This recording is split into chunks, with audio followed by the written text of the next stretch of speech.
കള്ളവോട്ടുകളും വ്യാജ പ്രചാരണവും പണവും പ്രതാപവും ബിഗ് ബോസിലെ സാധാരണക്കാരുടെ ജനവിധിയെ അട്ടിമറിച്ചു കഴിഞ്ഞപ്പോൾ ജാതി കോമരങ്ങളും അന്ധവിശ്വാസങ്ങളും ബിഗ് ബോസ് ഹൗസിന്റെ ഉള്ളിൽ നടമാടിയപ്പോൾ ശിരസ് കുനിഞ്ഞുപോയ തോറ്റുപോയ സാധാരണക്കാരായ ജനങ്ങൾക്ക് ചോദിക്കുവാനുള്ള 5 ചോദ്യങ്ങൾ. 1.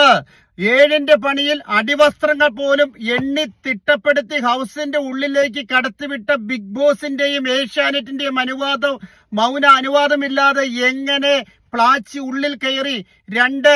ആരോഗ്യ ശ്രീമാൻ ശ്രീ ഷിയാസ് കരീം പുറത്തേക്ക് വലിച്ചെറിഞ്ഞ പ്ലാച്ചി നിങ്ങളുടെ അറിവോ സമ്മതമോ ഇല്ലാതെ എങ്ങനെയാണ് ഇത്ര മനോഹരമായി വീണ്ടും തിരിച്ചു കയറിയത്? 3. പ്ലാച്ചിയിൽ ദുർമന്ത്രവാദവും ആവാഹന ക്രിയകളും കൂടോത്രവും ചെയ്തിട്ടുണ്ട് എന്നുള്ള ആരോപണത്തിന് എന്ത് മറുപടിയാണുള്ളത്? 4. തന്റെ കാല് പിടിച്ചു കഴിഞ്ഞപ്പോൾ തന്നിലേക്ക് ഒരു നെഗറ്റീവ് എനർജി വന്നുവെന്ന് അപ്പാനി ശരത്തും പ്ലാച്ചിയെ കാണുമ്പോൾ ഇവിടെ മുഴുവൻ നെഗറ്റീവ് എനർജിയാണെന്ന് മറ്റ് മത്സരാർത്ഥികളും പറയുന്നതിനെ കുറിച്ച് എന്ത് ഉത്തരമാണുള്ളത്? 5.